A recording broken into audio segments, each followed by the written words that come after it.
Hey, guess what, White Sox fans? My name is Brett Ballantini. I'm hosting the Southside Sox Mothership podcast. It's number 65. Yes, the podcast has reached retirement age, but we are not going to have a retiring sort of podcast tonight because joining me for the second time, and this time not centered solely around her, my guest is Billick, who wrote a very interesting piece today that we published. I guess it would be yesterday, given that you're listening to this on Tuesday or points thereafter. But hit I think a touchstone for a lot of fans. So we're going to get into your piece into some pretty heavy detail with the piece. But thanks for hopping on, taking some time, and doing this again with me. Happy to be here. All right, I feel like it's just hard to say die. I always just want to say, hey, Billick. Hey, Billick, what do you think about this? Hey, Billick. So I got to come up with a nickname. I can't. I'm going to. I got Lady Di growing up, and it was so obnoxious. Like, yeah. Who the hell? Like, what? Yeah. No. So let's just miss me with that.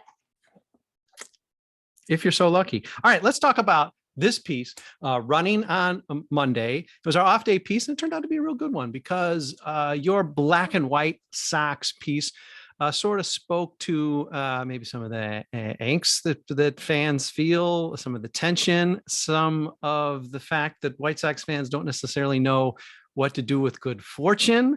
But I think we should start just talking about the dynamic that you have with your lifelong and probably responsible for you as a Sox fan who we spoke about in the earlier podcast, your father, to the messages you send throughout probably every game, and lay out what that relationship is. And is there ever a time where you're not communicating during a game?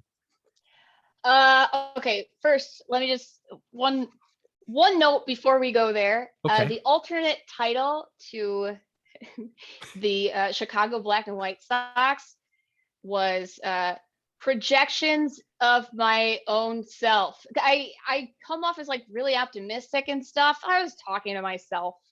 Like, come on, guys. I'm optimistic for other people. I'm like the cheerleader who doesn't smile that much, but kind of does. But like, my dad, I get this from my dad. My dad, yes, we text every Sox game. A lot of times, I don't miss a lot of games. He doesn't miss a lot of games. Right. When we miss a game, it's the other's responsibility to report to the other person what's going on. Fair. But my dad is a type of person who when I texted him and I was like, hey, can I use this? Can I use your screenshots for this article? And I didn't know what he was going to say, but I sent it to him and he laughed so hard. I don't think he realizes how he comes off all the time. Because it's funny to me. I think it's hilarious. He is a vulgar motherfucker. I mean, I make this joke all the time. We go out to breakfast and when I lived on the South Side, it was normal for him to sit down and take a bite and he'd be like, oh, this fucking sucks. Like, he had a problem and has a problem with every single thing that he would eat. But then when I moved to the North Side, and I've been here for like 8 years, and now we go to breakfast by me because there's actual breakfast spots near me instead of like, no disrespect. I'm going to stop it there. Right. You had to improvise a little bit more on the South Side. Fair. Yep. His answer is always like, at first, when he first started warming up to it, it was like, like, not swearing means it's great, I guess. And now it's like, no, I'll get that on the side. I've never heard of that. And it's like, I should have got the fucking shit. Still something. Fucking bees. Fucking bees. That's just him. He's a good friend. My dad and I are very good friends. The White Sox are a thing that we definitely share. It is so fun to text him during games. We get so mad. And a lot of people, I don't know if you've ever had like an angry dad, and because my dad is not an angry dad. My dad is a person who's like he's a nice guy. He's nice to everyone except for under his breath or if he's driving. And then it's just like, Sure. you would think that he would kill somebody. I mean, he gets so mad, but like, he wasn't like an angry dad. I think he yelled at me like maybe twice or 3 times ever. So when I see him swearing at the game, I'm like, yeah, fucking tell him. So to me, it's like, I see how it comes off. It's not really like that. It's funny to me. It's so entertaining. And I think that's where I also get kind of like oh God, we fucking suck. Yeah. Do I think that? No. Right. Do I fear that? Yes. Yeah. Yeah. What you vocalize and what you might secretly feel can be 2 different things. And the fact that you project perhaps more optimism than you might actually feel or allow yourself to feel, well, I can see that's a characteristic of you. And I also think that may be a fairly common characteristic among maybe sports fans, definitely White Sox fans. I think there's a difference between our fathers. My father just as angry, absolutely just as angry. And a lot of things you just said, wow, it rings very true. However, he means it. So there's a difference and it's a problem. And, it can affect, but then at the same time, like your father probably has this characteristic as well. When there is something to celebrate, the roof is blown off of the joint. So, I mean, there is at least that, and I have to give my own father props, though it can be very heavy when things are bad. When they're good, oh my goodness, he's back in kindergarten. So at least you do get a occasional ray of sunshine through the clouds. You know what? And it's, I get it. I don't know. I don't have a good relationship with any of my family, actually. My dad is the only person in my immediate family who I still talk to. So it's I have a lot of joy there. When he is angry, like I said, I still think it's funny. It's funny. There's like no threat and there's no like, oh no, Dad's mad at the White Sox again. It's like, Dad's mad. How loud will he swear today? Will it be in front of other people? What will they think? We're so edgy. Right.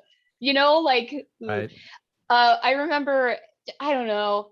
I feel like the White Sox journey of mine has been taken with my dad like the entire time. And all of the highs have been awesome. Like he's got a ceiling.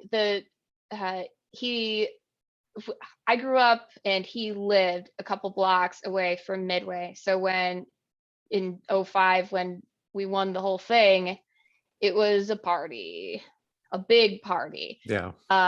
Everyone got very drunk. I was old enough. Just disclaimer.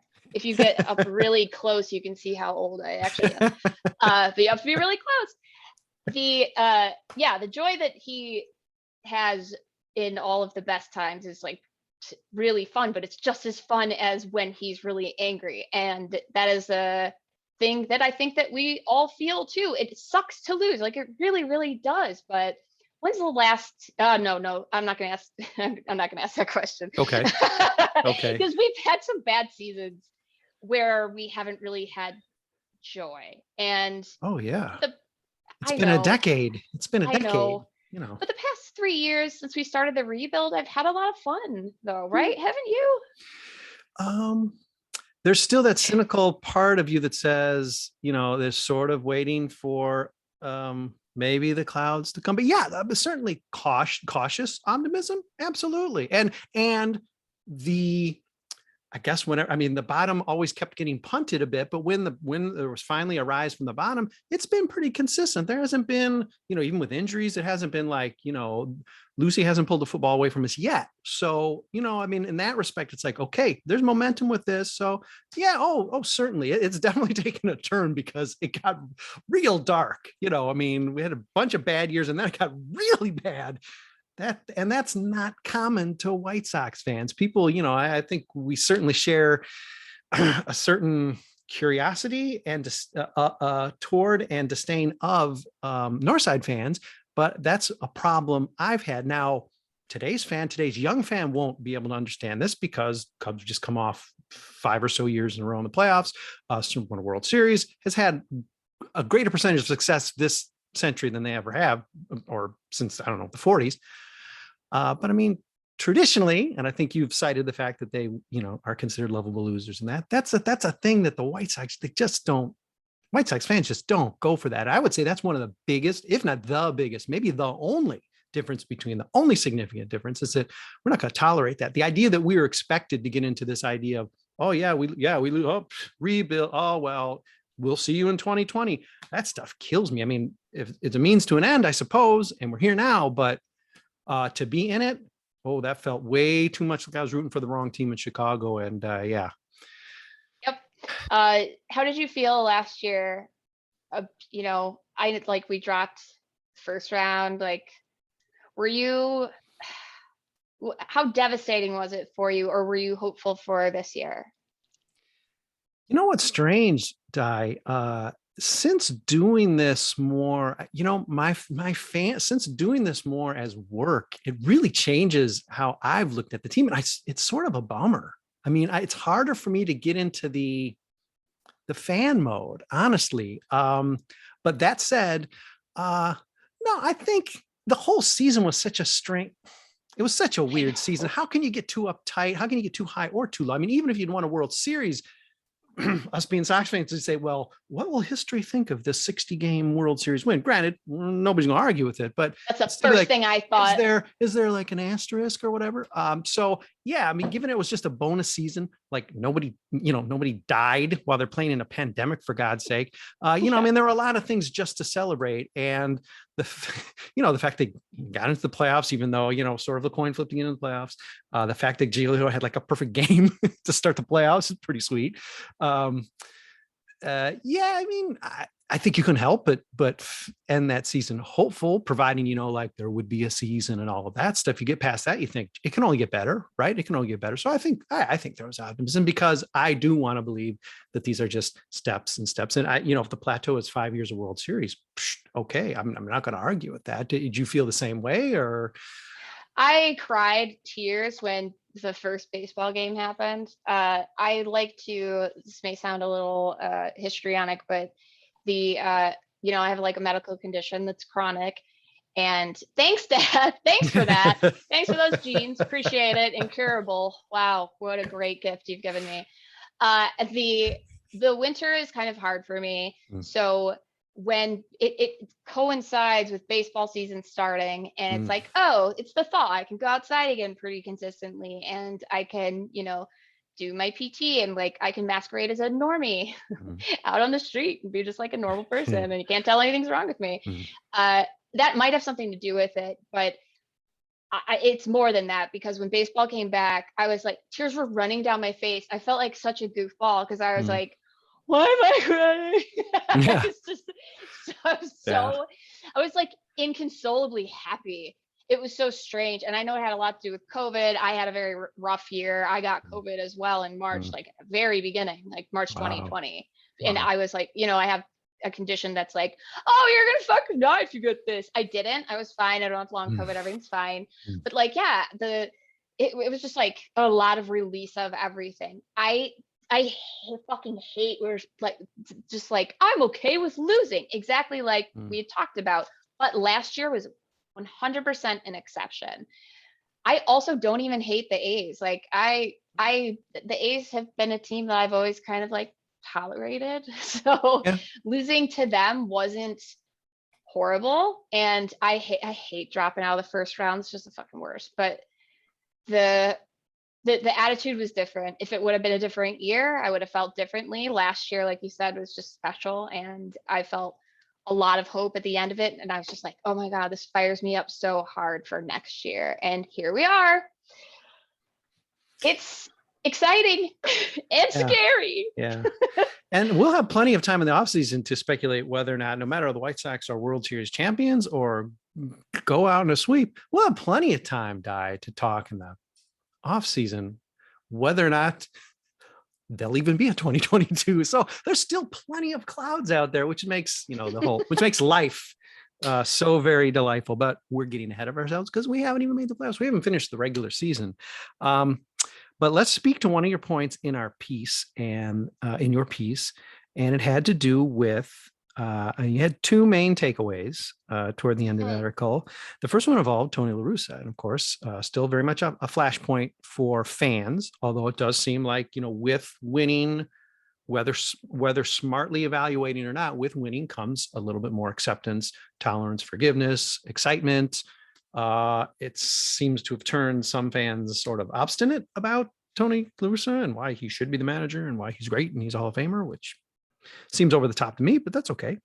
But that's the black and white thinking that we were talking about. Why is it all or nothing? Why does it have to be like, oh, I told you, or like, oh yeah, he's horrible? Let's have a detached acceptance of the situation. Yeah. And given the fact that he's a manager, he's not, in theory, he's not going anywhere, at least through October, which is what you brought out. But let's take an additional point and let's talk about Tony, the manager, beyond just the article. And that is, he seems to have, for better or worse, he seems to have maybe, I call it a stubborn streak. For example, Dallas Keuchel, another guy you just made a drive-by reference to, which is probably the best way to refer to Dallas Keuchel these days. It's clear even to our Southside Sox writing staff, and you don't even have to be an advanced analytic mind at this point, now that I've read those articles, of course, because I'm not that, that you just can't leave this. You can't leave this guy in. You can't give him really, you definitely can't give him a third time through the order. I think you got to be very selective when you're getting through that second time. And it seems clear as night and day. And I understand the White Sox don't have a bottomless reservoir of pitchers to throw guys. Keuchel's got to eat some innings. He's a starter. But it seems like there's a streak in Tony that just says, this is what it's going to be. I invented the closer, so this is how I'm going to use a closer. I'm joking, but Dallas Keuchel's a starter, so and he's a veteran. He tells me he's got the gusto tonight, so I'm gonna let him live or die, and he's been dying. My question is, does it concern you getting deeper into the season? And of course, who, as you point out, cares about the season at this point they're in? Does that concern you in the playoffs when really the margin of error is really no games, but it's certainly not more than a game or two, and Tony has punted some this year, so is that start to get you nervous without departing too much from the black and white? But realistically, do you think he's going to continue to apply nuance enough to navigate as the veteran and the Hall of Famer he is? Or are we going to see a guy who's just like, no, this is the way it's going to be? And the White Sox could still win that way. But likely, if Dallas Keuchel's pitching, I guess he won't be starting, but if he's pitching or needs to because of injury, we might be in trouble. So many thoughts and feelings come flooding in. First of all, I feel like, so I don't know the answer to this, but isn't there a part of you that says like, okay, I know, our magic number is 9. We're very close. We have these series with one good team out of 6 full series. We are facing one winning team. Give me a break. So in my head, I'm like, all right, I'm Tony La Russa. Let's see. Our magic number is 9. We have all these layups. Let's not injure guys. Let's not use up our pitching. Like, what if there is a method to this madness that looks like stubbornness? But also, what if he's so drunk and tired that he's just gambling? He's just rolling the dice. Stay in, Keuchel. Fine. Those are two different thoughts, no doubt about it. I know. That's what goes through my head. It's a mess. It's a roller coaster, man. It's a carousel. Yeah. And I feel like that's how he operates. I feel like I look at him, I'm like, what are you doing? I don't understand what you're doing. In my head, I'm like, oh my God, just put Raylo in. Like Ronaldo Lopez is ready. Like, get Dallas out of there. That's dumb though. Like, I'm not a manager. I don't know what I'm doing. That could be disastrous. What if he could be biding his time. He could be leaving Keuchel in to say like, hey man, I believe in you. You were good before. You're a veteran. I trust in your stuff. Maybe you can work with Ethan Katz a little bit. What is happening? Have you tried this? Maybe it's just a slump. Maybe it's to like build up his confidence, or maybe he knows that maybe these games don't really matter, but they do matter in a way because of momentum. it's making me bipolar. Well, I'm arguing with myself. You are. It's giving him the opportunity. Well, I think he's taken the opportunity actually to pitch himself out of the playoff rotation, and that did need to be seen. I just don't. I mean, we'd rather win the games than lose them. I don't think there's any point in actually wanting to lose games. So, given that you want to win them, I would still think you'd apply. I mean, if just for kicks, hey, this time let's pay attention to the fact that we know he's going to hit the wall 5 2/3 in, whatever it is. And let's get him out of it. Let's see how that goes. Just for a change of pace, because he's done it seems like a dozen games in a row, certainly a few games in a row in the second half as he's gotten worse and worse, where it's just like, nope, you're the same guy. He might as well be Lucas Giolito. He might as well be Lance Lynn. And he's just not. And the idea that you're just going to say, well, it does make you think that he's just managing by remote control. He is, I know everybody says, oh, he's falling asleep. Whatever. It doesn't give you confidence. He's not necessarily falling asleep or snoozing through some really key aspects of, he doesn't challenge. He challenges very successfully, I've seen, but he doesn't challenge. Again, which would lead you to think, well, what? They don't cost money. Right. He's not going to lose the Hall of Fame if he loses a bunch of challenges late in games when it doesn't even cost anything even to do. He continues to be elusive. No doubt about it. He is a conundrum. He is a Pandora's box at times. And like in my head where I'm like, okay, well, he treats rookies like kind of garbage from what I've seen personally. Like if someone is going to act like that and not back their players, how much of it really is, how much of keeping these people in when they should definitely be pulled is actually trying to appear like he has confidence in them and having their back versus, like you said, just having that stubborn streak and keeping them in when it's clear they need to be pulled. It's like, I don't know. It's like I'm trying to negotiate with what I think he's doing so that I could, that's exactly what the article is about. It's like, damn, it would be great if we really did know better. But at the end of the day, I just keep telling myself, he knows what he's doing. Yeah. And, he knows. And the other strange aspect of it, Di, is to a man, I mean, I guess we haven't really got your means thoughts on this, but to a man, they seem to endorse the guy. They seem to like him. And I know some of that. What are you going to say? You don't like him? Of course, you're not going to say that. But there could be more thrown on the bus. Giolito did early in the season, that whole big controversy when he said he was gassed and Katz came out and Grandal went to the mound and he shouldn't have still been pitching. The White Sox ended up losing the game, even though he'd pitched so well. That seemed like to be a very seminal moment for this team where it's like, wait, this could all really go off the road, because he's pretty clearly calling somebody out. It does end with LaRussa. Yep. But to a player, you've got basically the captain, Jose Abreu, who seems to love him. We've seen crazy embraces, or he's giving Andrew Vaughn a bear hug and probably making his legs tired so he can't play for the whole last 3 weeks of the season.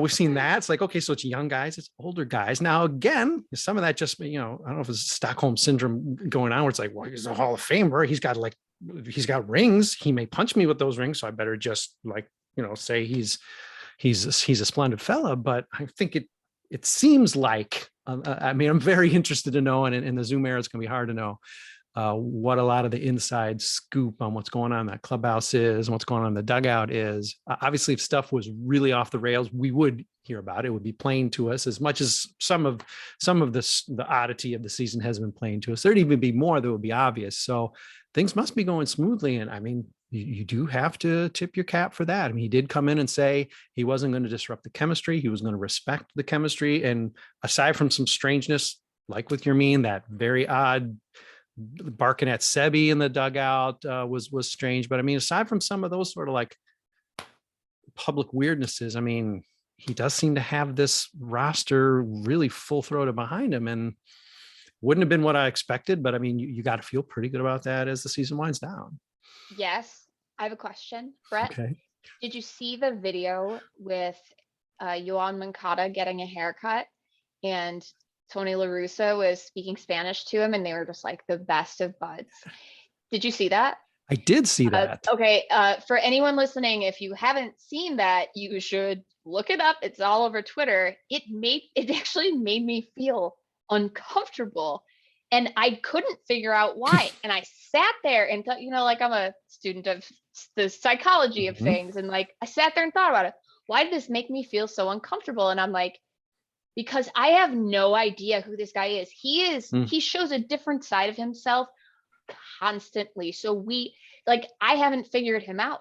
My husband, who is a lifelong Cardinals fan, he hasn't figured him out.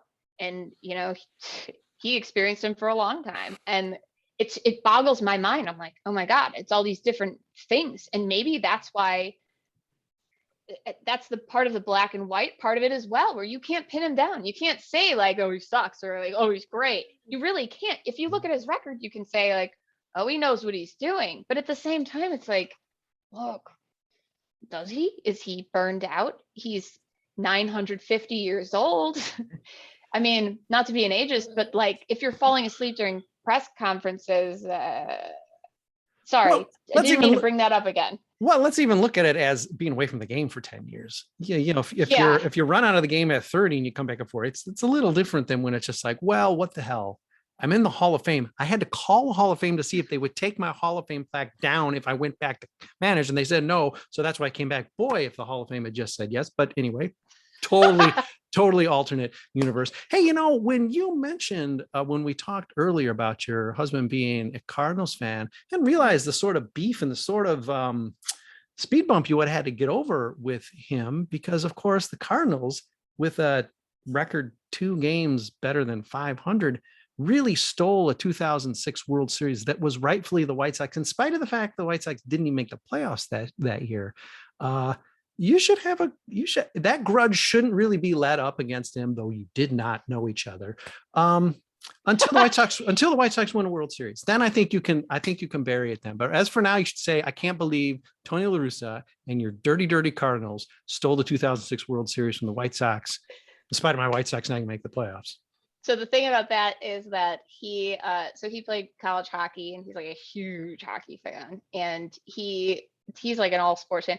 He's a guy who is like, it blows my mind because he knows the stats. He's in so deep fantasy football. He knows the stats of every single no-name guy on like the Cleveland Browns. I'm like, how does your brain do this stuff? It's insane to me. Anyway, he was a big Cardinals fan, but like we talked about last time, I mean, he is a diehard Sox fan now. It only took like 3 years. The first year he was like, oh yeah, you like this team, and I was like, oh boy. This also tells me, Di, that your husband did not suffer excessive concussions playing college hockey, because he's chosen a smart team to root for, which we can say now because it's the 2020s.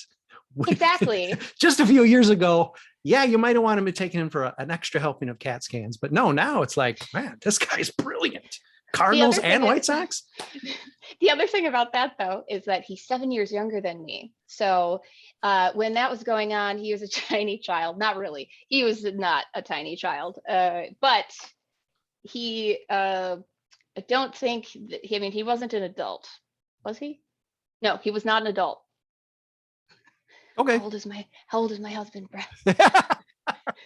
I'll do the research, and when we talk next, we'll devote a segment to it. But it does explain the screams we're hearing at random in the background. We are recording during Monday Night Football, and clearly he's angry about some random quarterback or flanker getting hurt or drinking the wrong Gatorade. So yeah, fantasy football, it's a sickness, and I'm glad to bypass it. He's in 3 leagues. 3, and he does a lot. I mean, he's an actor as well, and he does other things, and I don't know how he does. That's really 3 too many, Di. I think you know that. I know, I agree. Okay. All right. Well, all right. On that note, let's take a quick break. Let's get back to, we're going to break down, the two of us, a little bit of stretch run. Di tease it a bit.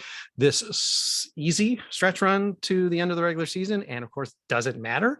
We'll discuss that in just a second. We're going to take a very brief pause. We'll be right back with podcast number 65. Hey, guess what? For some of you, those few watching, that pause wasn't long at all. We came right back at you because we can't stay away. Now, maybe if you're listening to the podcast, maybe you heard some bizarre commercial. Di Billick We like to call her around the water cooler. We like to call her diabolical, but Billick, she's been in some of those commercials that you might well hear on a Southside Sox podcast because there's some random stuff, and she has vouched for some, I won't say random products, but some interesting products. There's no doubt about it. So who knows? You could hear her voice and then you'd be freaking out. If you hear her on a commercial during a podcast that she's on, the universe will fold within itself. And goodbye to everyone. I have a question for you. Okay. Have you ever wanted to become a paralegal in 9 months? Now with Westwood College, you can. Stop sitting on the couch and eating chips. Call today. That's me. I've done fucking 80 of those. They pay well. Wow. Well, I think we have to cut this off because I am going to apply for some paralegal services right now.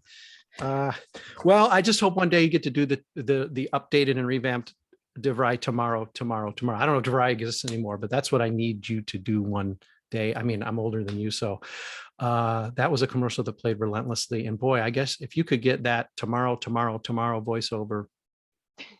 Well, boy, Southside Sox would be in great shape because I would just ask for 0.1% of those residuals, and man, would we be flush. Oh my goodness.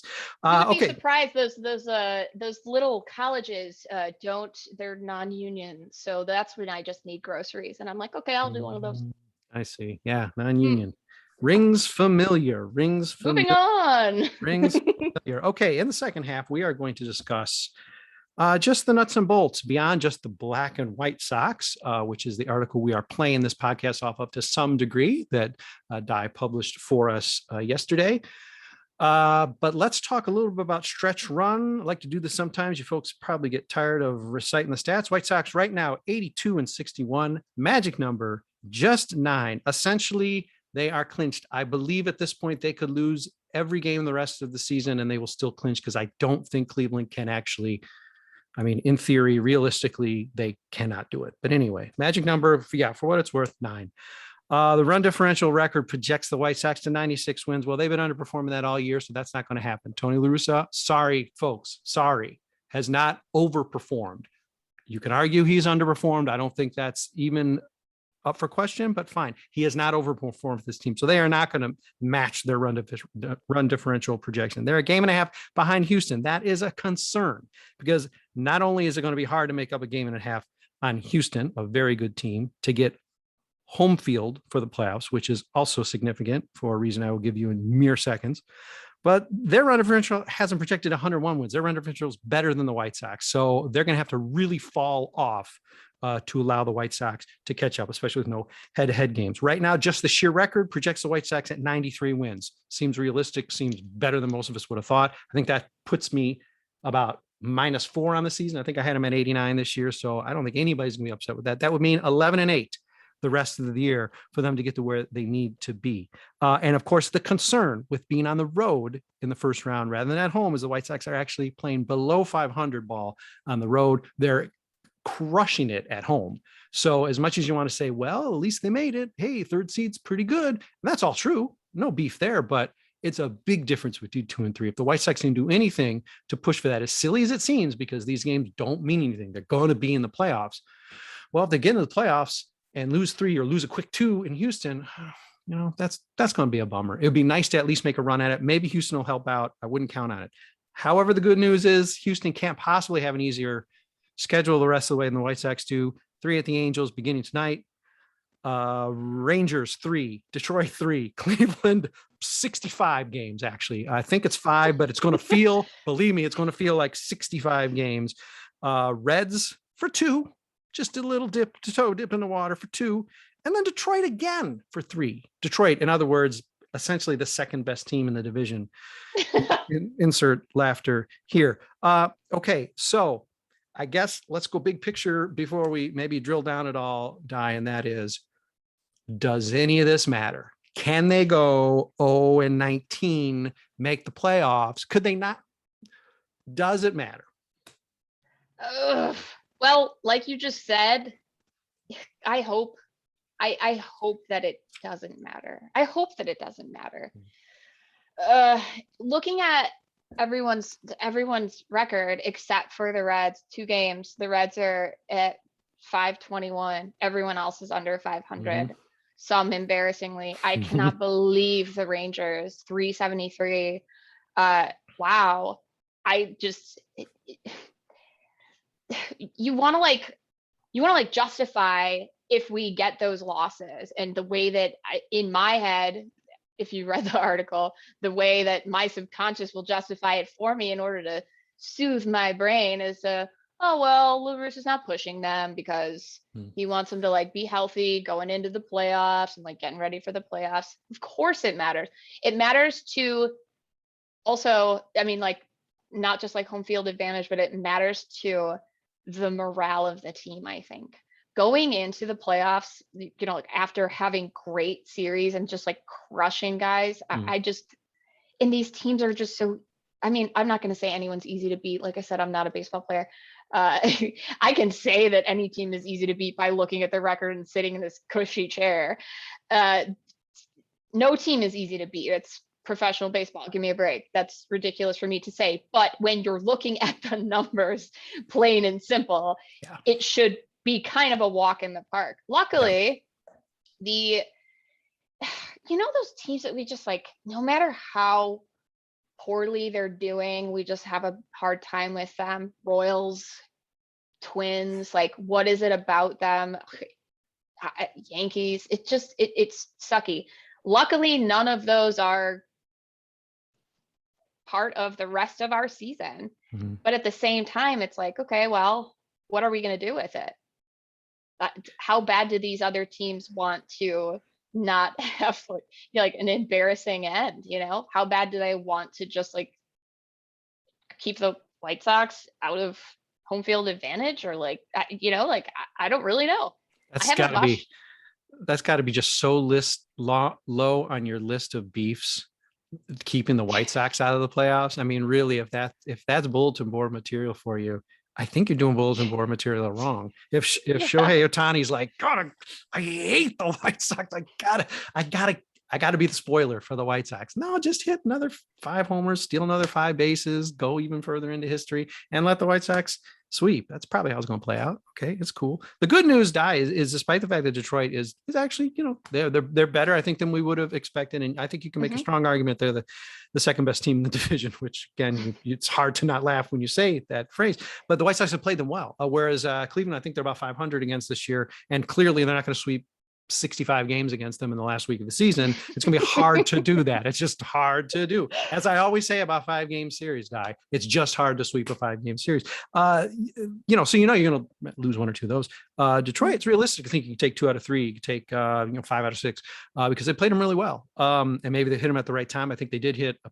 They played 60 games in April or something. So before they started to get their legs under them. So maybe we're in for a very scary September. And that would be the one team that would say, hey, you know, let's send a message for 2022 and these guys. So, you know, let's rear up and punch them right in the mouth and show them that we're going to be there with them next year. That's the only team here that I could see, you know, doing that. And the Reds, again, it's a sneeze of 2 games. So however riled up they're going to get, they could, in theory, they could be eliminated by the time we play them. I mean, I don't know how close they are in things, but I know they're not in any sort of commanding position. So they might just be, you know, Joey Votto just might take those 2 games off because he's a little older and he's a cool guy. And he's going to be sitting with some of his personal best fans in the stands, and you know, he'll pass.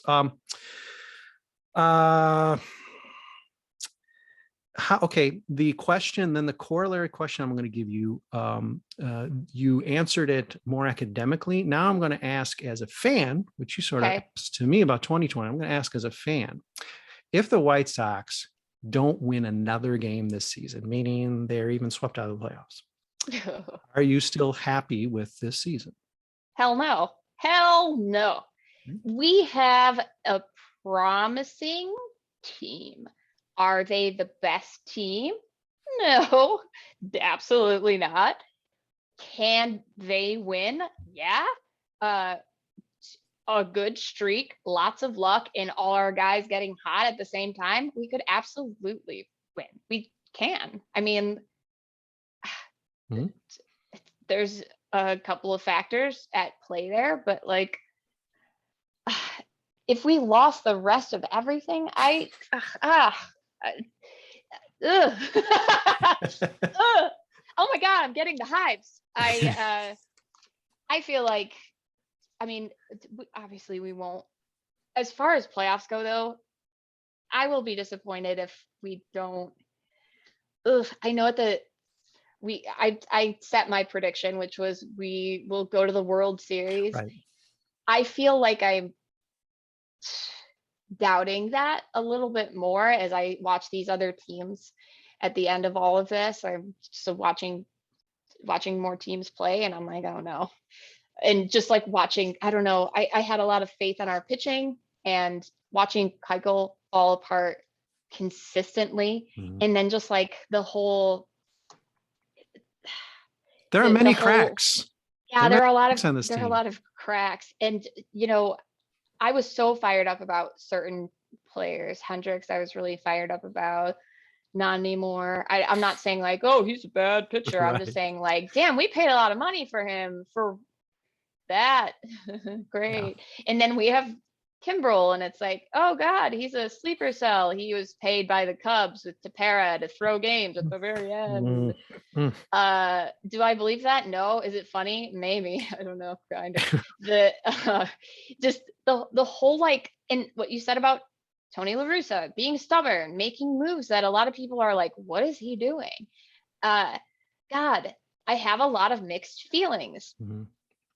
That's the fun of baseball though, right? It's the fun of it. It's having panic attacks, being like, oh God, what's happening?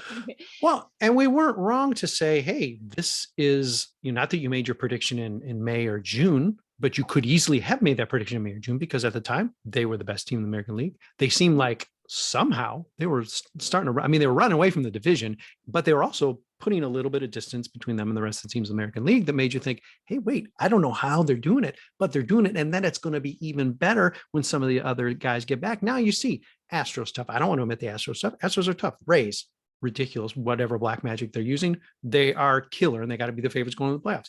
Yankees got all riled up by the losing the Field of Dream games or whatever. They've been hot. There are tough teams. It's not, I don't know, even the National League seems softer, even though there are, the Giants, scratch your head and say what? Dodgers you don't want to face, but then they've injured 68 pitchers and put one in jail or whatever, whatever that is, but maybe soon to be. But, American League, man, it's going to, it is going to be rough. And maybe, the thing that, in spite of wagging a finger and saying, don't go on the road, get home field, because then who knows, in the second series it might not be the Rays. Maybe the Rays get tripped up. Maybe you have home field in that second in that second series as well. Maybe something that Tony says that makes it not as important is, listen, we got some guys who can throw. If I'm throwing Giolito and Lance Lynn, or if Rodon somehow gets stronger, which is not realistic, but gets stronger in these last 3 weeks, we got Rojan, Giolito, whoever's healthiest. Among those guys, you got to like your chances of stealing a game on the road, because White Sox have uncommonly strong at its strength, uncommonly strong starting pitching, and that's the one thing that's going to help you mess up any of this voodoo about being poor on the road. Maybe in the back of his head he's thinking that, but the problem with that is you got to make sure these guys are healthy. You got to make sure somehow they don't end up getting gas down the stretch. Lynn was, I don't know, he's limping off the field last game. It tells me that even though he's going to muscle through, he's a hoss. Hey, if he's not 100%, what's the effect there? Is Giolito going to come back strong? Is Rodon going to get his velo back? They could be 100% in October. They're 100% on October, 4th. You got to like your prediction coming true. It's just, man, those are some ifs. And, that's what makes us as White Sox fans just a little nervous and arguably smart and realistic. Yep. Big ifs, but also something that gives me pause is, there's so much information coming in. A lot of the things that I think about is like what they've said, which is if Lance Lynn is injured and, like he has a messed up this or that, like, his knee is still bothering him, come playoff time, he will play through it. If Tim Anderson is still injured, come playoff time, he will play through it. Sure. Tony La Russa will make sure that they play through it. And it's like, they were talking about their willingness to, like, through injury, work in the playoffs, Right. that tells you that they are super hyper focused on that. The other side of LaRussa is how much experience he has in the postseason. And like, you gotta love that. You look at Ricky and it's like, like, what can you really tell these guys that, that you haven't already said? But with LaRussa, it's not like that. It's there. He's done it. He knows the difference. You would think, right? I mean, like, he knows the difference. I don't know how he's going to apply it to our guys, but that gives me hope, and just their focus on the playoffs gives me hope. I don't know though, cautiously realistic. Yeah. You'd like to think that if game one did turn out to be a loss, that LaRussa would have something to convey to the team, maybe just in his countenance and his presence, that would convey something different than Ricky. And no diss on Ricky. Ricky hasn't been there. So how is he going to know? He's just going to be like, rah, rah, let's have some ceviche together. Let's come out for a little, extra calisthenics and then, whatever he's going to say, he's making it up because he's trying to build his, Hall of Fame resume. Obviously LaRussa is there enough to say, in case things, don't go their way, that the world isn't going to fall apart. We'll see. I mean, he has to be present. He has to be conveying, something to the guys to instill that. Or I don't know, maybe maybe managers truly don't matter. All this discussion is silly because the players just go out and play. I don't know. Tim Anderson, obviously he's going to be healthy or not. He hit like gangbusters. He's injured every year. Let's face it. Hit like gangbusters at the start of the playoffs. I mean, they only had 3 games. He went bananas. So, I mean, there's a lot of Luis Robert hit a ball that has not landed yet last year in the playoffs. So, these are great signs in the team. By any stretch is stronger than last year. Even guys who necessarily haven't showed up in the way, like say maybe a Cesar Hernandez, guys who haven't necessarily, Moncada, the guy everybody loves to hate, even though puts up a 5-war season or whatever. I mean, there's not everybody is at their ceiling, let's put it that way. And so I mean, the fact that some of these guys might have a finishing kick in them for the postseason, even though it's been a long year, that can only bode well for the White Sox, because depth, they've proven their depth this year. Their depth has been challenged, and they've proven it even in the rotation. You get Jimmy Lambert coming up and making a pretty decent start. I mean, they don't got much after Jimmy Lambert, but it's nice to know that if they need a number 6, he's there, I guess. Yep. To that point too, as far as like, I mean, it speaks to the black and white thinking of the whole situation. Remember how everyone was really mad at Yasmani when he was just constantly walking like it was it was a bad thing or something, and it's like now he's hot as hell, and it's all or nothing with like the way that we're reacting, because there's been injury after injury and like all of these different things coming off of a COVID year that we all had to adjust to. I mean, Moncada got COVID. He wasn't the same for such a huge, long chunk of time. And now he's picking back up and everyone's like, whatever. And it's like, dude, do you understand what that guy went through? The thing that's nuts about Moncada, he missed 5 games last year. He played more games than anybody. He admitted, like, it's killing me. He's gassed in the dugout. He missed 5 games. I know. He like reconditioned himself, and people are still like blah blah. And it's like he's also an international pop superstar. Oh yes, he is. Di, it's a different podcast that we're gonna have to pick up some other time. But I would like to see. I'm gonna as we wind it down, I'm gonna leave with this. One of these thoughts, and one is I'd like to see the Venn diagram of folks, and unfortunately, one of your guys, Azaruni, is one of them. I'd like to see the Venn diagram of people who are complaining about Yasmani walking too much, and the guys who overinflate the importance of Jose Abreu getting RBIs. Again, nobody hates RBIs. That big controversy is going to make my head explode. Ozzy's dogging Yasmani, and then RBIs are the most important thing in the world. Well, guess what? Yasmani has to be on base for Jose to knock him in. I mean, it's run production. Exactly. I mean, again, listen, we didn't play. But their job is to get on base. If this dude is walking over and over and over, and he's constantly on his on base percentage looked like Tony La Russa's DUI friggin' blood alcohol count. It was ridiculous. Full circle. 1 point something. It was actually 0.95. I know that. It is a fact. I know that because it made me so mad. Anyway, digression. his job is to get on base. He got on base. You're going to complain about that? Now he's hot. Oh no, he's not walking anymore. What? Shut up. You're never happy. Yep. I quit. Run production. Yes. Run production. You have to score runs. You have to drive runs in. They're both important. I understand that one might be more clutch because there's more pressure to drive a guy in just to get on base. But if there's nobody on base, guess what? Jose Abreu has far fewer runs batted in this year if no one's on base. That's just fact. Because exactly. I think he would have, how many homers does he have? 20 or whatever, how many homers? 30? I don't even know. Sorry, Jose. 30 RBIs this year if no one's on base. Sorry, Jose. To that point, and specifically to Ozzy, who I love, though, which just makes me mad. How many times has he talked about Ozzy ball, small ball? You got to do everything you can. You got to look and throw a bunt. Do anything you can to get on base. He's doing everything he can to get on base. It's not good enough for you. Why? You'll remember, Di, this is when you were just getting hardcore into the Sox, but you'll remember that every year as manager, Ozzy would say, man, these guys don't know how to bunt. Now, first of all, we'd all say to ourselves, somebody's the manager. I'm pretty sure he has some authority over bunting. But then you say, we're going to work really hard on in spring training. We're going to do it differently next year. And then next year would come by and he'd say, man, nobody on this team knows how to bunt. There's a funny little feedback loop he had going there. So yeah, for all, accidental grinder ball. Now, the hilarious thing, of course, about 2005 is grinder ball was an awesome advertising campaign. Killer, maybe the best they've ever had, probably in my lifetime, aside from shorts and blowing fireworks off on the scoreboard.